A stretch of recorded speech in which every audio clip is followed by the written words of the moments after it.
Hello friends, welcome back to my channel. ನೀವು ನನ್ನ ಚಾನಲ್ನ ಸಬ್ಸ್ಕ್ರೈಬ್ ಮಾಡ್ಕೊಂಡಿಲ್ಲ ಅಂದರೆ ಹೋಗಿ ಸಬ್ಸ್ಕ್ರೈಬ್ ಮಾಡ್ಕೊಳ್ಳಿ. ಹಾಗೆ ಇವತ್ತು ನಿನ್ನ ಜೊತೆ ನನ್ನ ಕತೆ ಇಂದಿನ ಪೂರ್ತಿ ಸಂಚಿಕೆಯಲ್ಲಿ ಏನಾಗಿದೆ ಅಂತ ಹೇಳ್ಬಿಟ್ಟು ಈ ವಿಡಿಯೋದಲ್ಲಿ ನೋಡೋಣ. ಹಾಗೆ ನಾಳೆ ಸಂಚಿಕೆಯಲ್ಲಿ ಏನಾಗ್ತಿದೆ ಅಂತ ಹೇಳಿ ಈ ವಿಡಿಯೋದಲ್ಲಿ ತಿಳ್ಕೊಳ್ಳೋಣ. ಹಾಗೆ ವಿಡಿಯೋ ಸ್ಟಾರ್ಟಿಂಗಲ್ಲಿ ಏನಪ್ಪಾಗುತ್ತೆ ಅಂದರೆ, ಅದಕ್ಕಿಂತ ಮುಂಚೆ ಯಾರು ನನ್ನ ಚಾನಲ್ಗೆ ಲೈಕ್ ಮಾಡಿದ್ರೆ ನೋಡ್ತೀರಾ, ಪ್ಲೀಸ್ ಒಂದು ಲೈಕ್ ಕೊಡಿ ಫ್ರೆಂಡ್ಸ್. ಹಾಗೆ ವಿಡಿಯೋ ಒಂದು ಲೈಕ್ ಕೊಡಿ. ಹಾಗೆ ವಿಡಿಯೋ ಸ್ಟಾರ್ಟಿಂಗಲ್ಲಿ ಏನಪ್ಪ ಆಗುತ್ತೆ ಅಂದರೆ, ಈ ಕಡೆ ಭೂಮಿ ಮತ್ತು ಅಜಿತ್ ಇಬ್ಬರು ಕೂಡ ಮಾತಾಡ್ತಾ ಇರ್ತಾರೆ. ಅಂದರೆ ಇಬ್ಬರು ರೂಮಲ್ಲಿ ಇರ್ತಾರೆ. ಅದನ್ನು ಏನಂದರೆ, ಈ ಕಡೆ ಸಾಹೇಬ್ರೆ, ನಾನು ನಿಮಗೆ ಅಷ್ಟೊಂದು ಸಲ ಫೋನ್ ಮಾಡ್ತಾ ಇದ್ದರೆ ಆದರೆ ಯಾಕೆ ಸಾಹೇಬ್ರೆ ನೀವು ನನ್ನ ಫೋನ್ನ ಪಿಕ್ಕೇ ಮಾಡಲಿಲ್ಲ ಅಂತ ಹೇಳಿಬಿಟ್ಟು ನನ್ನ ಜೊತೆ ಮಾತಾಡಲಿಲ್ಲ. ದೇವಸ್ಥಾನದಿಂದ ಹೋದ್ಮೇಲೆ ನೀವು ತುಂಬಾ ಬೇಜಾರು ಮಾಡಿಕೊಂಡು ಕೋಪ ಮಾಡಿಕೊಂಡು ಹೋದ್ರಿ ಅಲ್ವಾ, ಆದರೆ ಯಾಕೆ ಅಂತಲೇ ಗೊತ್ತಾಗಲಿಲ್ಲ ಅಂತ ಹೇಳಿ, ಸಾಹೇಬ್ರೆ ನಿಮ್ಮನ್ನೇ ಮಾತಾಡಿಸ್ತಾ ಇರೋದು ನಾನು ಅಲ್ಲ ಸಾಹೇಬ್ರೆ, ನಾನು ಒಬ್ಳೇನ ಈ ರೀತಿ ಮಾತಾಡ್ತಾ ಇದ್ದರೆ ನನ್ನನ್ನು ಹುಚ್ಚು ಅನ್ಕೊಂಡ್ಬಿಡಲ್ವಾ ಹೇಳಿ, ಮಾತಾಡಿ ಸಾಹೇಬ್ರೆ, ಏನಕ್ಕೆ ಅಂತ ನೀವು ಅಷ್ಟೊಂದು ಕೋಪ ಮಾಡ್ಕೊಂಡಿದ್ದೀರಾ ಅಂತ ಹೇಳಿಬಿಟ್ಟು ಭೂಮಿ ಅಜಿತ್ನ ಕೈ ಹಿಡ್ಕೊಂಡು ಮಾತಾಡಿಸ್ತಾ ಇರ್ತಾಳೆ. ಆದರೆ ಅಜಿತ್ ಇದನ್ನು ಇಲ್ಲ, ನಾನು ಬೇರೆ ಕೆಲಸದಲ್ಲಿ ಬ್ಯುಸಿ ಆಗಿದ್ದೆ, ಅದಕ್ಕೆ ನಿನ್ನ ಹತ್ರ ಮಾತಾಡೋಕ್ಕಾಗಲಿಲ್ಲ, ನನಗೆ ತುಂಬಾ ಕೆಲಸ ಇತ್ತು, ಅದಕ್ಕೆ ಮಾತಾಡಲಿಲ್ಲ ಅಂತ ಹೇಳಿ ಈ ಕಡೆ ಅಜಿತ್ ಅವರು ಹೇಳ್ತಾ ಇರ್ತಾರೆ. ಅಸಲಿ ಏನಪ್ಪ ಅಂದರೆ, ಅಜಿತ್ಗೆ ಭೂಮಿ ಮಾತನ್ನ ಕೇಳಿ ತುಂಬಾ ಬೇಜಾರಾಗಿರುತ್ತೆ. ಅವನು ಪ್ರಪೋಸ್ ಮಾಡಬೇಕಂತ ಹೇಳಿ ಅಂದ್ಕೊಂಡಿರ್ತಾನೆ. ಅದು ಆಗದೆ ಇರೋ ಕಾರಣ ಅವನಿಗೆ ತುಂಬಾ ಅಂದರೆ ತುಂಬ ಬೇಜಾರಾಗಿರುತ್ತೆ. ಅಲ್ಲಿಂದ ಕರ್ಕೊಂಡು ಹೋದರು ಅಲ್ವಾ, ಆಗ ನೀವು ನನ್ನ ಹತ್ರ ಏನು ಮಾತಾಡೋದಕ್ಕೆ ಬಂದ್ರಿ ಅಂತ ಹೇಳಿಬಿಟ್ಟು ನನಗೆ ಚೆನ್ನಾಗಿ ಗೊತ್ತಿದೆ ಸಾಹೇಬ್ರೆ ಅಂತ ಹೇಳಿಬಿಟ್ಟು ಅಜಿತ್ ಕೈನ ಗಟ್ಟಿಯಾಗಿ ಇಟ್ಕೊಂಡು, ನಾನು ನಿಮ್ಮನ್ನು ಪ್ರೀತಿಸ್ತಾ ಇದ್ದೀನಿ ಅಂತ ಹೇಳಿಬಿಟ್ಟು ಅಂತ ಹೇಳಿ ಹೇಳ್ತಾ ಇದ್ರಿ ಅಂತ ಹೇಳಿ ಈ ಭೂಮಿ ಹೇಳ್ತಾಳೆ. ಈ ಮಾತನ್ನು ಕೇಳಿಸ್ಕೊಂಡಂಥ ಅಜಿತ್ಗೆ ತುಂಬಾ ಮನಸ್ಸಲ್ಲಿ ತುಂಬಾ ಖುಷಿ ಆಗ್ತಾ ಇರುತ್ತೆ. ಆದರೆ ನನ್ನ ಮನಸ್ಸಲ್ಲಿ ಏನಿದೆ ಅನ್ನೋದನ್ನು ಈ ಭೂಮಿಗೆ ಅರ್ಥ ಮಾಡ್ಕೊಳ್ತಾ ಇದ್ದಾಳೆ, ಅವಳು ನನ್ನನ್ನು ಪ್ರೀತಿಸ್ತಾ ಇದ್ದಾಳೆ ಅಂತ ಹೇಳಿಬಿಟ್ಟು ಅಜಿತ್ ಕೂಡ ತುಂಬಾ ಖುಷಿಯಾಗಿ ಆ ಭೂಮಿ ಮುಂದೆ ಅನ್ನೋ ಒಂದು ಮಾತುಗಳನ್ನ ಕೇಳಬೇಕು ಅಂತ ಹೇಳಿಬಿಟ್ಟು ಅಜಿತ್ ಅವರು ತುಂಬಾ ಆಸೆಯಿಂದ ಭೂಮಿ ಮುಖನ ನೋಡ್ತಾ ನಿಂತ್ಕೊಂಡಿರ್ತಾರೆ. ಆಗ ಸಾಹೇಬ್ರೆ, ನೋಡು ಭೂಮಿ, ನಾನು ನಿನ್ನನ್ನು ಪ್ರೀತಿಸೋದಕ್ಕೆ ಯಾವತ್ತೂ ಕೂಡ ಸಾಧ್ಯನೇ ಇಲ್ಲ. 1 ವರ್ಷ ಮುಗಿತಾ ಇದ್ದಾಗೆ ನಿನ್ನ ಒಂದು ಕಾಂಟ್ರಾಕ್ಟ್ ಮ್ಯಾರೇಜ್ ಅಂದರೆ ಕಾಂಟ್ರಾಕ್ಟ್ ಮದುವೆ ಕೂಡ ಮುಗಿದೋಗುತ್ತೆ. ನೀನು ಇಲ್ಲಿಂದ ವಾಪಸ್ ಹೋಗೋದಕ್ಕೆ ರೆಡಿ ಆಗ್ತೀಯ ಅಲ್ವಾ, ಆಗು ಅಂತ ಹೇಳಿಬಿಟ್ಟು ಹೇಳೋದಕ್ಕೆ ಬಂದ್ರಿ ಅಲ್ವಾ ಅಂತ ಹೇಳಿಬಿಟ್ಟು, ಸಾಹೇಬ್ರೆ ಅಂತಲೇ ಗೊತ್ತು ಸಾಹೇಬ್ರೆ, ನೀವು ಇದನ್ನೇ ಹೇಳ್ತಾ ಇದ್ರಿ, ನೀವು ಏನು ಯೋಚನೆ ಮಾಡಬೇಡಿ, ನಾನು ನನ್ನ ಸಮಯ ಮುಗ್ದಿದ ತಕ್ಷಣ ನಾನು ಆಲ್ರೆಡಿ ಅದನ್ನೆಲ್ಲ ಅಂದ್ಕೊಂಡಿದ್ದೀನಿ, ರೆಡಿ ಆಗಿದ್ದೀನಿ ಸಾಹೇಬ್ರೆ ಅಂತ ಹೇಳಿಬಿಟ್ಟು ಈ ಭೂಮಿ ಹೇಳ್ತಾಳೆ. ಆಗ ಅಜಿತ್, ಏನಪ್ಪ ಇವಳು ಪದೇ ಪದೇ ನನ್ನನ್ನು ತಪ್ಪಾಗಿ ಅರ್ಥ ಮಾಡ್ಕೊಳ್ತಾ ಇದ್ದಾಳಲ್ಲ ಅಂತ ಹೇಳಿಬಿಟ್ಟು ಮನಸ್ಸಲ್ಲಿ ಅನ್ಕೊತಾ ಇರ್ತಾನೆ. ಅಲ್ಲ, ಇವಳಿಗೆ ನನ್ನ ಮೇಲೆ ಪ್ರೀತಿನೇ ಹುಟ್ಟೋದಿಲ್ವಾ, ಪ್ರೀತಿ ಹುಟ್ಟೋದೇ ಇಲ್ಲ ಅಂತ ಹೇಳಿಬಿಟ್ಟು ಇಲ್ಲಿ ಹೇಳ್ತಾ ಇದ್ದಾಳಲ್ಲ, ನಾನು ಮಾತ್ರ ಇವಳನ್ನು ನಾನು ಪ್ರೀತಿಸ್ಬೇಕು, ಇಲ್ಲ, ಈ ಸ್ವಾಭಿಮಾನಕ್ಕೆ ಇನ್ನೊಂದು ಹೆಸರೇ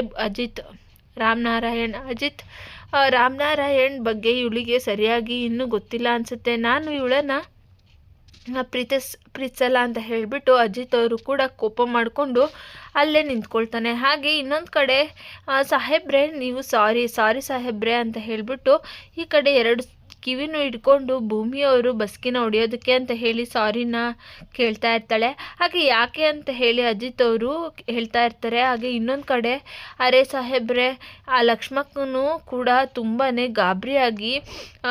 ಗಾಬರಿಯಲ್ಲಿ ಬಂದರು, ನನ್ನ ಕೆನ್ನೆಗೆ ಹೊಡೆದ್ರು, ನಾನು ಪ್ರೆಗ್ನೆಂಟ್ ಆಗಿದ್ದೀನಿ ಅಂತ ಹೇಳಿಬಿಟ್ಟು ತಪ್ಪಾಗಿ ಅರ್ಥ ಮಾಡ್ಕೊಂಡಿದ್ರಲ್ಲ, ಅದಕ್ಕೆ ಸಾಹೇಬ್ರೆ ನನಗೆ ತುಂಬಾ ಬೇಜಾರಾಯಿತು, ಅದು ನಿಮ್ಮ ಮುಂದೆ ನಿಮಗೂ ಕೂಡ ತುಂಬಾ ಬೇಜಾರಾಯಿತು ಇದರಿಂದ ಅಂತ ನನಗೆ ಗೊತ್ತು ಸಾಹೇಬ್ರೆ, ಪ್ಲೀಸ್ ಸಾಹೇಬ್ರೆ, ಲಕ್ಷ್ಮಕ್ಕನ ಪರವಾಗಿ ನಾನು ನಿಮ್ಮ ಹತ್ರ ಕ್ಷಮೆ ಕೇಳ್ತಾ ಇದ್ದೀನಿ, ದಯವಿಟ್ಟು ಕ್ಷಮಿಸಿ ನಮ್ಮನ್ನು ಅಂತ ಹೇಳಿಬಿಟ್ಟು ಸಾಹೇಬ್ರೆ ಅಂತ ಹೇಳಿ ಈ ಕಡೆ ಭೂಮಿಯವರು ಹೇಳ್ತಾ ಇದ್ದರೆ, ಈ ರೀತಿ ಕ್ಷಮೆ ಕೇಳ್ತಾ ಇರ್ತಾಳೆ.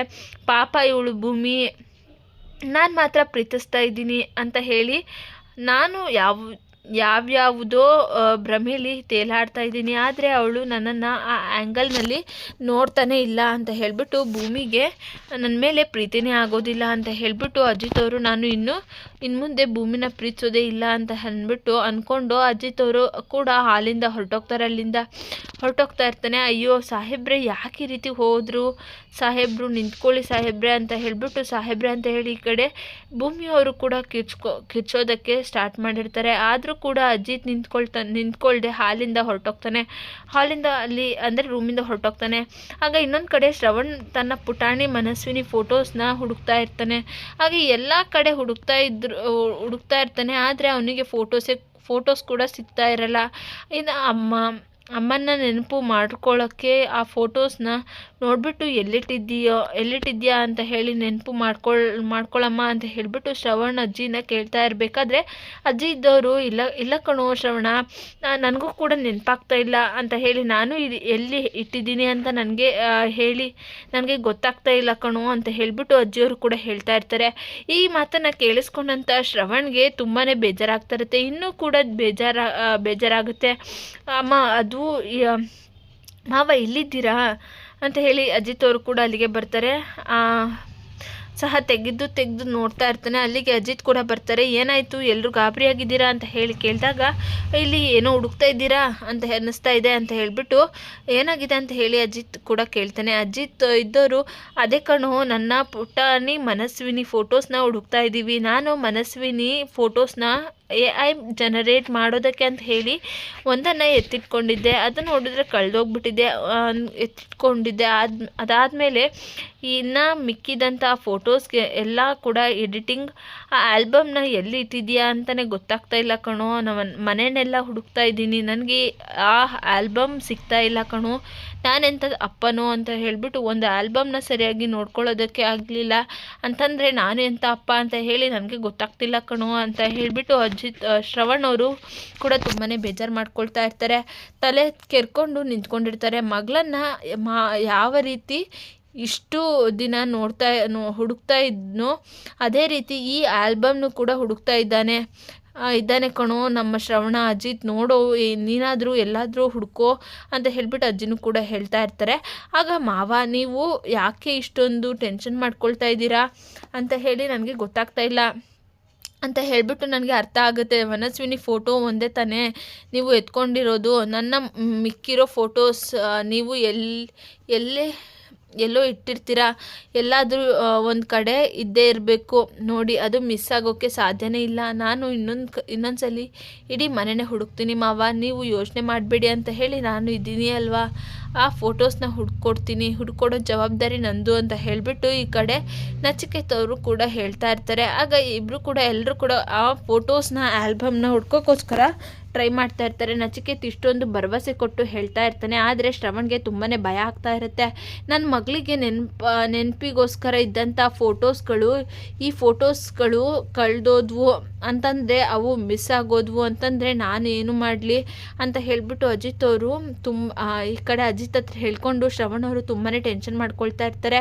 ಅಜ್ಜಿನೂ ಕೂಡ ಮಗನ್ನ ಈ ಒಂದು ನೋವಲ್ಲಿ ಒದ್ದಾಡ್ತಾ ಇರೋದನ್ನು ನೋಡಿಬಿಟ್ಟು ತುಂಬಾ ಅವ್ರಿಗೂ ಕೂಡ ಬೇಜಾರಾಗ್ತಾ ಇರುತ್ತೆ.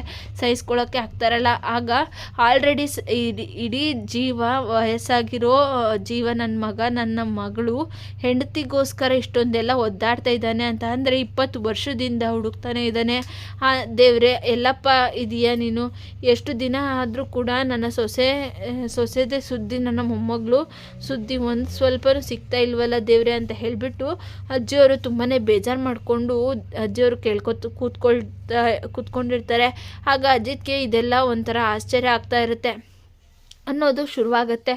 AI ಜನ್ರೇಟ್ ಮಾಡಬೇಕು ಅಂತ ಹೇಳಿ ಹಿಡ್ಕೊಂಡಂತಹ ಫೋಟೋಸು ಇವತ್ತು ಮಿಸ್ ಆಗ್ತಾ ಇದೆ ಅಂತ ಅಂದರೆ ಇದರ ಅರ್ಥ ಏನೋ ಇಷ್ಟು ದಿವಸ ಕಾಣೆ ಆಗಿದ್ದಂಥ ಫೋಟೋಸು ಇವತ್ತು ಸಡನ್ನಾಗಿ ಕಾಣೆ ಆಗೋದಕ್ಕೆ ಹೇಗೆ ಸಾಧ್ಯ, ಏನು ಕಾರಣ ಅಂತ ಹೇಳಿಬಿಟ್ಟು ಅಜಿತ್ ಅವರು ಯೋಚನೆ ಮಾಡ್ತಾ ಇರ್ತಾರೆ.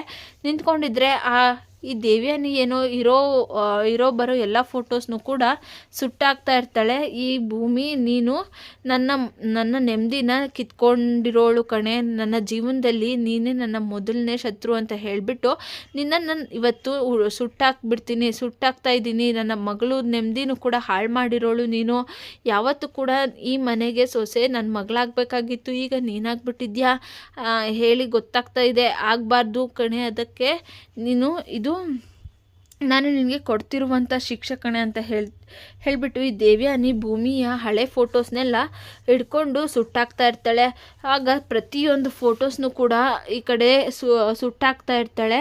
ಇನ್ನು ಈ ಕಡೆ ಶ್ರವಣ್ಗೆ ನನ್ನ ಮಗಳನ್ನ ಕಳ್ಕೊಂಡಿದ್ದೀನಿ, ಅವಳ ನೆನಪಿಗೆ ಇದ್ದಂಥ ಫೋಟೋಸ್ ಕೂಡ ನನ್ನ ಕೈಗೆ ಸಿಗ್ತಾ ಇಲ್ವಲ್ಲ ಅಂತ ಹೇಳಿಬಿಟ್ಟು ಅವು ಕೂಡ ಕಳ್ಕೊಂಡು ಹೋಗಿದ್ದಾವೆ ಅಂತ ಹೇಳಿಬಿಟ್ಟು ಶ್ರವಣ್ಗೂ ಕೂಡ ಒದ್ದಾಡಿ ಪ್ರಾಣ ಬಿಡಬೇಕು, ಅದನ್ನು ನಾನು ನೋಡಬೇಕು ಅಂತ ಹೇಳಿ ಈ ಕಡೆ ದೇವ್ಯಾನಿ ಅವರು ಮನಸ್ಸಲ್ಲಿ ಅನ್ಕೊತಾ ಇರ್ತಾರೆ. ಮನೆ ಮಗಳು ಅಂತ ಹೇಳಿ ಯಾರಿಗೂ ಕೂಡ ಗೊತ್ತಾಗೋದಕ್ಕೆ ಸಾಧ್ಯನೇ ಇಲ್ಲ ಅಂತ ಹೇಳಿ, ಗೊತ್ತಾಗೋದಕ್ಕೆ ನಾನು ಬಿಡೋದೇ ಇಲ್ಲ ಕಣೆ ಅಂತ ಹೇಳಿಬಿಟ್ಟು ಈ ಕಡೆ ಈ ಥರ ಈ ದೇವ್ಯಾನಿ ಮಾತಾಡ್ತಾ ಇರ್ತಾಳೆ. ಹಾಗೆ ದೊಡ್ಡ ಕ್ರಿಮಿನಲ್ ಆಗಿ 20-25 ವರ್ಷದಿಂದ ಈ ಒಂದು ಕ್ರಿಮಿನಲ್ ಕೆಲಸವನ್ನು ಮಾಡಿಬಿಟ್ಟು ಶಾರದಾ ಮತ್ತು ಮನೆಯಿಂದ ಆಚೆ ಹೋಗೋದಕ್ಕೆ, ಹಾಗೆ ಮಗಳನ್ನು ಕೂಡ ಕಾಣೆ ಆಗೋದಕ್ಕೆ ಯಾರು ಕಾರಣ? ಎಲ್ಲದಕ್ಕೂ ನಾನೇ ಕಾರಣ, ಈ ದೇವ್ಯಾನಿನೇ ಕಾರಣ. ಈ ದೇವ್ಯಾನಿ ಇಷ್ಟು ವರ್ಷದಿಂದ ಕೂಡ ಮುಖವಾಡವನ್ನು ಹಾಕ್ಕೊಂಡು ಈ ಥರ ಎಲ್ಲರ ಮಧ್ಯೆ ನಾನು ಒಳ್ಳೆಯವಳು ಅನ್ನೋ ಹೆಸರನ್ನು ತಗೊಂಡಿದ್ದೀನಿ ಕಣೆ. ಬದುಕ್ತಾ ಇದ್ದೀನಿ. ಆದರೆ ಯಾರು ಸಹ ನನ್ನ ಮೇಲೆ ಅನುಮಾನನೇ ಬರ್ತಾ ಇರಲಿಲ್ಲ. ಇತ್ತೀಚೆಗೆ ಯಾಕೋ ಅಜಿತ್ ಮಾತ್ರ ಇವಳಲ್ಲಿ ಏನೋ ಒಂದು ಬುದ್ಧಿ ಇದೆ, ಇವಳು ನಾವು ಅಂದ್ಕೊಂಡಿರೋ ಹಾಗೆ ಇವಳು ತುಂಬಾ ಕ್ರಿಮಿನಲ್ ಅಂತ ಹೇಳಿಬಿಟ್ಟು ಅಜಿತ್ ಮನಸ್ಸಿಗೆ ಹಾಗಾಗಿ ಅನ್ನಿಸ್ತಾ ಇದೆ. ಅಜಿತ್ ಕೂಡ ಈ ಒಂದು ವಿಷಯದಲ್ಲಿ ತಗೊಂಡಿರೋ ಒಂದು ವಿಷಯವನ್ನು ಆಳವಾಗಿ ತಗೊಂಡು ಈ ದೇವ್ಯಾನಿ ಎಂಥವಳು ಅಂತ ಅನ್ನೋದನ್ನು ಕಂಡುಹಿಡಿಯೋದಕ್ಕೆ ಅಂತ ಹೇಳಿಬಿಟ್ಟು ಇವಾಗ ಅವನಿಗೆ ಬಲವಾದ ಒಂದು ಸಾಕ್ಷಿ ಸಿಕ್ಕಬೇಕು ಅಂತ ಹೇಳಿ ಎಲ್ಲ ವೀಕ್ಷಕರು ಕೂಡ ಬಯಸ್ತಾ ಇದ್ದೀವಿ. ಫ್ರೆಂಡ್ಸ್, ಈ ವಿಡಿಯೋ ಇಲ್ಲಿಗೆ ಮುಕ್ತಾಯವಾಗುತ್ತೆ. ನಿಮಗೆ ವಿಡಿಯೋ ಇಷ್ಟ ಆಗಿದೆ ಅಂದರೆ ನಾವು ನೆಕ್ಸ್ಟ್ ಎಪಿಸೋಡಲ್ಲಿ ದೇವ್ಯಾನಿ ಸಿಕ್ಕಾಕೊತಾಳ ಇಲ್ವಾ ಅನ್ನೋದನ್ನು ನಾವು ನೆಕ್ಸ್ಟ್ ಎಪಿಸೋಡಲ್ಲಿ ತಿಳ್ಕೊಬೇಕಾಗುತ್ತೆ. ಫ್ರೆಂಡ್ಸ್, ನಿಮಗೆ ವಿಡಿಯೋ ಇಷ್ಟ ಆಗೋದ್ರೆ ಲೈಕ್ ಮಾಡಿ, ಶೇರ್ ಮಾಡಿ, ತಪ್ಪದೆ ಸಬ್ಸ್ಕ್ರೈಬ್ ಮಾಡ್ಕೊಳ್ಳಿ. Thank you for watching.